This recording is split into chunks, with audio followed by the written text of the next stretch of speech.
जय हिंद दोस्तों, welcome back to today classes. जैसा कि हम बात कर रहे थे भारत के बारे में। जब भी भारत की बात होती है तो हम क्या बात करते हैं? भारत के ट्रेडिशन की, भारत के कल्चर की, भारत के आर्किटेक्चर की, भारत की डाइवर्सिटी की। लेकिन आज हम बात करेंगे कहीं हटके, भारत की वो खोज जिसपे आज पूरी की पूरी दुनिया का कम्युनिकेशन शामिल है, जिसपे आज पूरी दुनिया की टेक्नोलॉजी जिस चीज पे शामिल है, कहीं ना कहीं रेडियो वेव, वायरलेस कम्युनिकेशन, इसके तहत आज फेसबुक यूज कर पा रहे हैं, व्हाट्सएप यूज कर पा रहे हैं, यूट्यूब यूज कर पा रहे हैं, इंटरनेट यूज कर पा रहे हैं, रेडियो यूज कर पा रहे हैं, घर पे टेलीविजन यूज कर पा रहे हैं। जी हाँ, ये कहानी शुरू होती है बंगाल के एक छोटे से गांव में, जहां जेसी बसु अपने परिवार, एक मध्यम कुलीन परिवार के साथ अपनी पढ़ाई को शुरू करते हैं। और इनके पिता का मानना था कि इनकी विज्ञान में बहुत रुचि, लेकिन इनके पिता का मानना था कि विज्ञान से ज्यादा मातृभाषा का ज्ञान होना बहुत जरूरी है। तो स्टार्टिंग में इन्होंने वेनिकुलर लैंग्वेज में 1858 30 नवंबर को जन्म हुआ था। वेनिकुलर लैंग्वेज में अपनी मातृभाषा में बंगाली ज्ञान प्राप्त किया। बंगाली ज्ञान प्राप्त करने के बाद इनके इंटरेस्ट के अकॉर्डिंग इनके पिता ने लंदन यूनिवर्सिटी इनको भेज दिया, जहां ये सेंट जेवियर से स्कूल से अपनी साइंस की एजुकेशन लिए। और इन्होंने अपनी जो डॉक्टरेट की डिग्री, डॉक्टर बनने का जो अपने प्रारंभ किया, लेकिन स्वास्थ्य खराब होने के कारण इनको वापस भारत लौटना पड़ा। और भारत में ये प्रेसिडेंसी कॉलेज कलकत्ता में एक फिजिक्स के प्रोफेसर के रूप में नियुक्त हो गए। लेकिन उस टाइम ब्रिटिश जो भारत था वो कहीं ना कहीं ब्रिटिश का कॉलोनियल था। वे एक रेशियल डिस्क्रिमिनेशन के कारण, एक भारतीय होने के कारण, इनको जितना जो काम अंग्रेज करते 300 रुपए महीने का लेते थे, इनको 100 रुपए में रखा गया कि 1/3 वेतन इनको मिलता था। लेकिन ये बात इनको पची नहीं, इन्होंने वो भी वेतन लेने से इनकार कर दिया। जैसे सिविल डिसोबीडियंस मूवमेंट की तरह इन्होंने मना कर दिया कि हम बिना वेतन के पढ़ा देंगे, लेकिन इस तरह की चीजें नहीं लेंगे। इन्होंने 3 साल तक बिना वेतन के उस कॉलेज में पढ़ाया, लेकिन बाद में इनको इनकी जमीन बिक गई।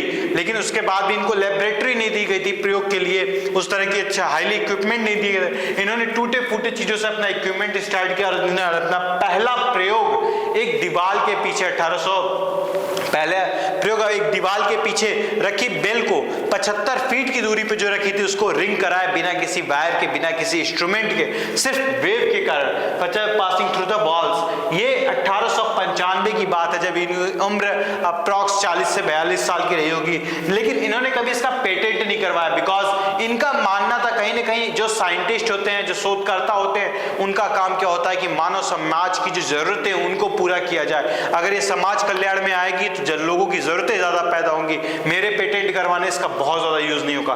तो इस चीज को फिर पेटेंट, मार्कोनी नाम का एक साइंटिस्ट जो इसको रेडियो वेव खोजता है, इन्हीं की थ्योरम को लेके खोजता है और एक्सप्लेन करता है, तो उसने नोबेल पुरस्कार भी लिया। इनको कभी नोबेल पुरस्कार नहीं मिला, न इनकी कभी इच्छा थी कि मुझे नोबेल पुरस्कार दिया जाए। 100 साल बाद 2012 या 2011 में IIT के थ्रू इनको फादर ऑफ इलेक्ट्रोमैग्नेटिक वेव का फादर के रूप में इनको डिजिग्नेशन दिया गया है। आज भी आप जब मार्कोनी का आप पढ़ेंगे तो उसमें यह लिखा गया है कि जेसी बसु को न मिलकर ये कहीं ना कहीं जेसी बसु के बदले में मार्कोनी को नोबेल पुरस्कार दिया गया था। तो ये पूरी कहानी रही है कहीं ना कहीं। इसके बाद इनका आविष्कार यही नहीं रुका, इन्होंने प्लांट को, इन्होंने जो निर्जीव चीजें उनको बताया कि कहीं ना कहीं प्लांट आपस में टॉक करते हैं। इन्होंने एक एक्सपेरिमेंट किया था, एक सॉन्ग, एक काम साउंड बजा के और एक ऑफ बीट सॉन्ग बजा के 2 पौधों के ऊपर एक्सपेरिमेंट किया था। तो बताया कि पौधे भी लव को, सेंसेशन को फील कर सकते हैं, cold, light, noise and love, यहां तक कि प्यार को भी फील कर सकते हैं पौधे, आपस में बात करते हैं। इन सारे चीजों पे इन्होंने इन्वेंशन किया और साथ ही साथ माइक्रोनी ने रेडियो वेव का यूज किया, जिसे 1901 में डिमोन्स्ट्रेटेड द